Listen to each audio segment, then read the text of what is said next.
మన పెట్టుబడి మన పిల్లల భవిష్యత్తు కోసమే కదా. మీ పెట్టుబడికి నమ్మకమైన వేదిక శ్రీ వాసవి ప్రాజెక్ట్స్.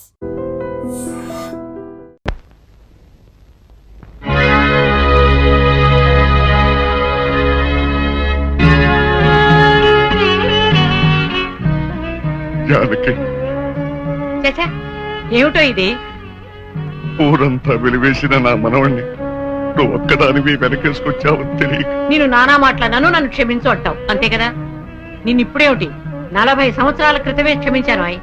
వీరుడు, ఆ రోజు నేను పంచాయతీలో అలా ఎందుకు మాట్లాడానో చెప్పాలని నీ తోటకొచ్చాను. నువ్వు నా మొహం కూడా చూడకుండా వెళ్ళిపోయావు.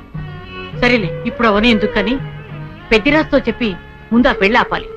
అదే ముహూర్తానికి శ్రీను సౌందర్యాల పెళ్లి జరిపించాలి. పెద్దిరాజు ఆ పెళ్ళాపడానికి ఒప్పుకుంటాడంటావా? పెద్దిరాజు చాలా పెద్ద మనసు కలవాడు. మనం వెళ్లి శ్రీను సౌందర్యాల ప్రేమ గురించి చెప్తే తప్పకుండా ఒప్పుకుంటాడు. పద వెళ్దాం, పద. అవునమ్మా, నాది పెద్ద మనసే, నేను కాదన్ను. నేను అతి మంచోండి, అది కాదన్ను. అట్టా అని చెప్పి నా కొడుకు పెళ్లి పేట్ల మీదే ఆపు చేసేంత పెద్ద మనసు నాకు లేదమ్మా. ఇంకా పెద్ద మనిషి అనిపించుకోవడం కోసం నా కొడుకు బతుకు బజారు పాలు చేసేంత చిన్న మనిషిని కూడా కాదు. ఇంకా మీరు వెళ్ళండి. అది కాదు పెద్దిరాజు, నా మనవరాలు వీరయ్యదుల మనవుడు ప్రేమించుకున్నారు. మరి ఆయన మనవాడిని ప్రేమించిన పిల్ల అయితే నా కొడుకుని పెళ్లి చేసుకోవడానికి అట్ట ఒప్పుకుందండి. అందరితో పాటు నా మనవరాలు కూడా శ్రీను అపార్థం చేసుకుంది. తన ప్రేమ విఫలమైందన్న ఉక్రోషంతోనే మీ అబ్బాయితో పెళ్లి కొప్పుకుంది. శ్రీను నిరపరాధిని నిరూపించడం కోసమే నేను కూడా ఇంతవరకు ఆగవలసి వచ్చింది. అంటే మీ పిల్లల ప్రేమ కోసం నా బతుకుని భాగంగా పెడతారన్నమాట. ఏమా, పిల్లని అడిగాం, మీరు సరేనన్నారు, శుభలాకి అత్యయించాం. ఇప్పుడు వాళ్ళందరూ పెళ్లికి వచ్చారు. ఇప్పుడు పెళ్లి ఆపు చేయమంటే నా పరువు ఏమవుద్దో ఒక్కసారి ఆలోచించవా? నిజమే పెద్దరాజు, ఆ మాట నిజమే. కానీ ఈ పెళ్లి జరగకపోతే ఆ పసిపిల్లలిద్దరూ బతకరు. ఈ పెళ్లి జరగకపోతే నా కొడుకు బతకడండి. అవును, నేను దక్కను కాక దక్కను, ముందు నేనే చచ్చిపోతా. ఎన్నారుగా మీ మనవడ కోసం నా కొడుకుని చంపుకోమంటారా? పెద్దరాజు గారు, నా కూతురు పెళ్లి విషయంలో వాళ్ళకి ఎలాంటి సంబంధం లేదు. మా అమ్మాయికి మీ అబ్బాయికి పెళ్లి జరిగి తీరుతుంది. తాతబ్బాయి, అత్తయ్య, దయచేసి నా కూతురు జీవితాన్ని నీ జీవితంలో చెయ్యి. పెద్దరాజు గారు, వీళ్ళు ఎంతకైనా తెగించరు. అందుకే పెళ్లి తర్వాత చేసే అప్పగింతల కార్యక్రమం ఇప్పుడే చేస్తున్నాను. నా కూతురు మీకు అప్పు చెబుతున్నాను. పెళ్లి చేసుకోను. ఆ మొక్క చెప్పాల్సింది ఇప్పుడు కాదు, కోళ్ళ. అమ్మాయి లోపల తీసుకెళ్లి అలంకారం చేయించు. ఎల్లో చూసారుగా, పెళ్లి కూతురు తండ్రి కూడా పెళ్లికి ఒప్పుకున్నాడు.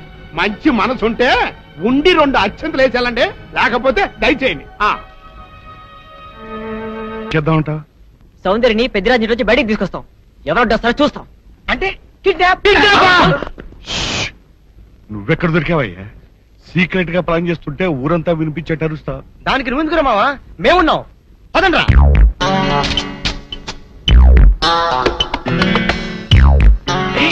నువ్వు రావద్దు, నువ్వు ఇక్కడే ఉండవు.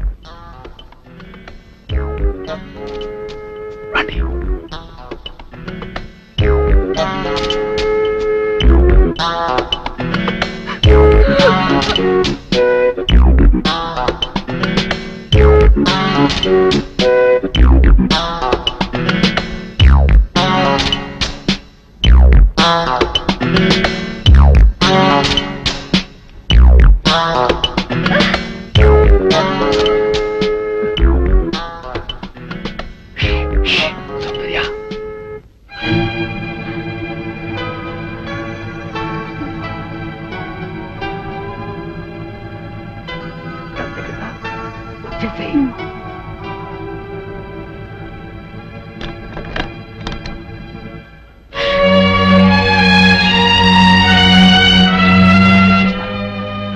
నువ్వు ఎప్పుడు వేసుకుని నువ్వు వెళ్ళిపో.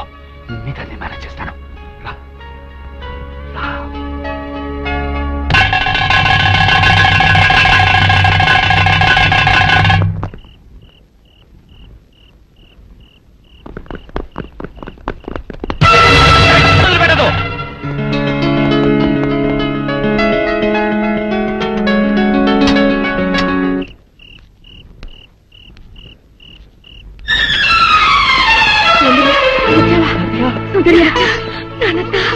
అన్ని విషయాలు తర్వాత మాట్లాడుకుందాం.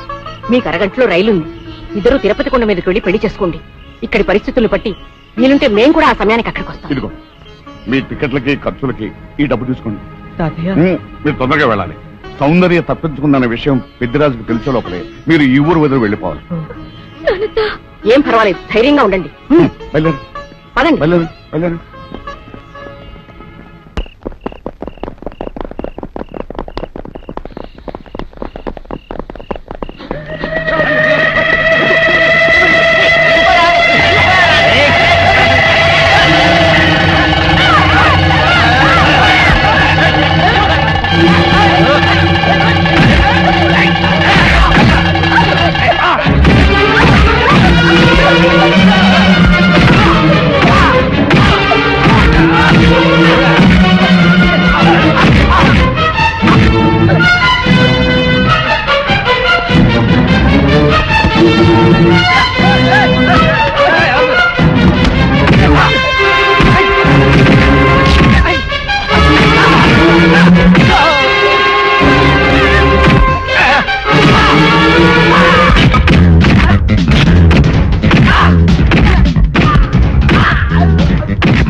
ఏమిటి ఏమిటి నువ్వు చేసిన పని?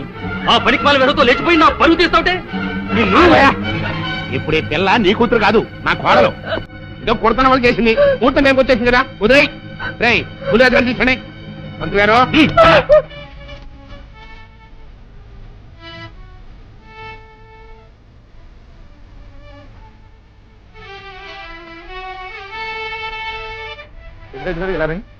గురుగారు గారు కనపట్లేదు.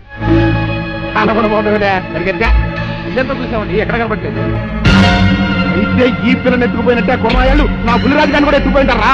రేయ్ ఆ ఏరై దొరగాన్ని, జానికమ్మని, సీను గాన్ని, ఆ కొన్నాయాలని ఇల్లు ఎత్తి ఎక్కడ కనపడితే అక్కడ కట్టుబడేసుకోండి. వెళ్ళండి, చెప్పండి నా కొడుకుని ఎక్కడ దాచారో చెప్పండి, లేకపోతే మిమ్మల్ని అందరినీ చంపి పారేస్తా. పెద్దరాజు పిచ్చి పిచ్చిగా వాక్కు. నీ కొడుకేమయ్యాడో మాకేం తెలుసు? తెలవదు. ఈ పెళ్లి అనుకున్న కాడించి నన్ను ఎట్టాపు చేయాలని మీరు అందరూ కలిసి పన్నాగాలు వేశారు. ఆఖరికి నా కొడుకులు కూడా మాయం చేశారు. చెప్పండి అనెక్కడ దాచారు? మాకు తెలియదని చెప్తుంటే వినిపించుకోవే. జానకమ్మ పల్నాటి నాగమ్మ లెవెల్లో పథకాలేసి ఈ పెళ్లిని జరగొడదామని చూశావు. అది తెలుసుకోలేనంత ఎదవని కాదు నేను. మీ అందరికీ తెల్లారదాకా టైం ఇస్తున్నా. నా కొడుకుని ఎక్కడ దాచారో చెప్పకపోతే మీ అందరి బతుకులు తెల్లారిపోతాయి. నిజంగా బుల్రాజు అయ్యాడో మాకు తెలియదండి. నేను ఇంకేమీ దలుచుకోలేదు. మీకు ఇచ్చిన గడువు లోపల మీరు నిజం చెప్పాలి, అదే నేను వినాలి, అంతే.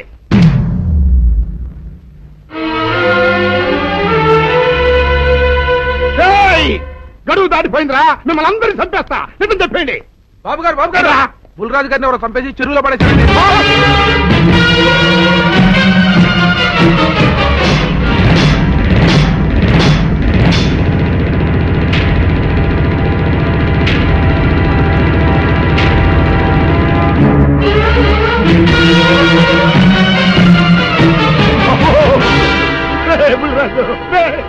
ధర్మానికి మారుపేరైన మీ కన్న కొడుకు మీద ఎవరు పగ పెంచుకున్నారో గాని మొహం నామరూపాలు లేకుండా చెక్కేశారు బాబా. నిన్ను ఈ ఊరి ప్రెసిడెంట్ చేద్దాం కదా అని ఎన్ని కలలు కన్నారా. అప్పుడే నీకు నూరేళ్ళు నిండిపోయినాయిరా. బుల్రాజు వచ్చారండి గారు, రండి చూడండి, ఈ ఘోరం చూడండి. పెద్ద మనుషులు అనుకున్న వాళ్ళందరూ కలిసి పన్నాగం పన్ని నా బిడ్డను పట్టలు పెట్టుకున్నారండి.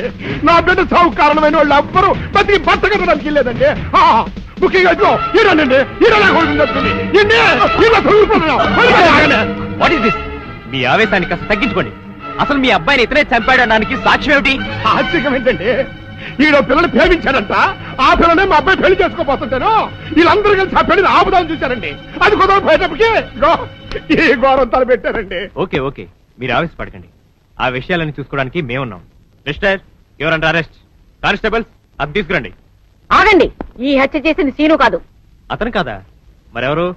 నేను. జానకి, అవును వీరుడు, బుల్లిరాజుని నేనే చంపాను. నువ్వు చంపావా? నేను నమ్మను.